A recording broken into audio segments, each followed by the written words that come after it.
Hi, I'm Will Daniels, and I'm with Blue River Fire, and I'm here today to talk about home safety.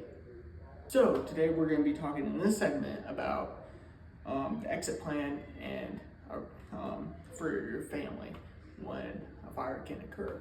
So it's very important to have a rally point, whether it's at mailbox or some kind of landmark that's easier to remember, front driveway, so that your family, if the smoke alarms go off or any kind of suspicion of fire, and you have to go out, you guys can find each other at one location. So for a visual reference, here's the mailbox, and then here's my house. So it's very important because it's easy location to recognize for family, and it's far away enough from the hazard. And it's also very important to have a place, a rally point, because you want to have a plan before an incident happens. So we're back in the house, and so now we're going to talk about why it's very important to have fire detection systems in the house, such as smoke alarms, carbon monoxide detectors, carbon dioxide, all those things, such as this carbon monoxide, especially in a basement, because it's very easy to have carbon dioxide build up either from a fire or just because it's underground and it's easier to get displaced oxygen. So what you can do is, to test it, you just press the button where it says test, and then it should be beeping, telling you that it's good, and then you press it again, it should be good to go. So now we're going to talk about batteries. So obviously we got a cover.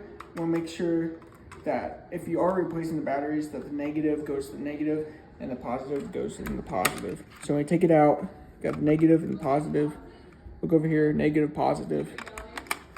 It goes in there, nice and neat. And it should be working. So now we're going to talk about fire hazards in the home.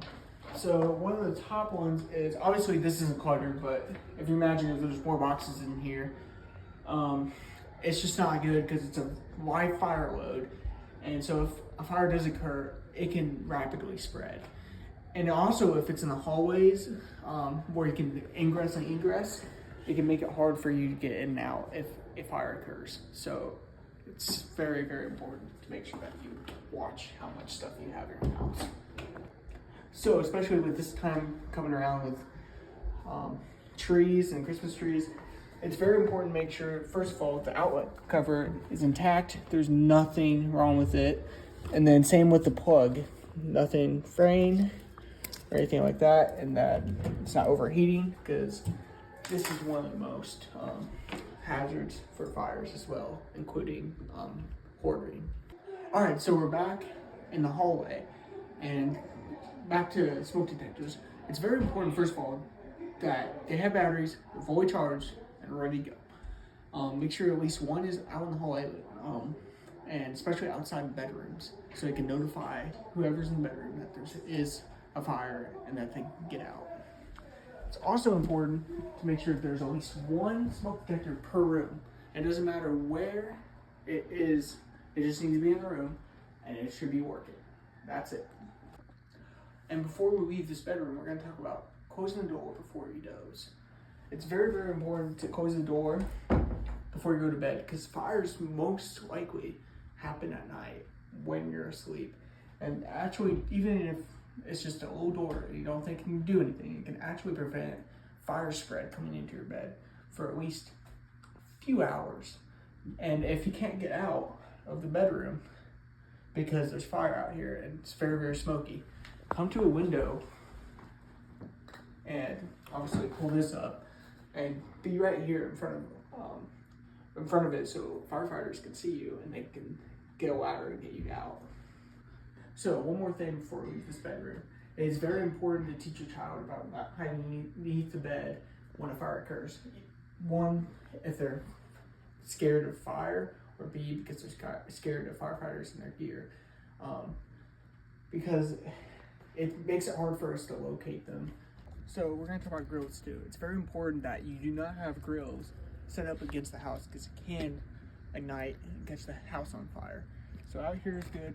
Make sure that the tank's all the way off so it's not leaking butane, and just keep it safe distance away. That's the biggest thing.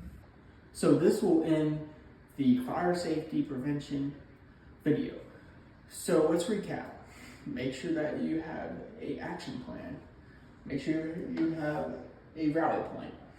Make sure you have the smoke detectors in the right locations. Make sure that you're having safe closet storage, and also just make sure that you're teaching your children how to stay safe in case of fire, closing the door, not hiding beneath the beds. And really, that's it. So thank you for watching.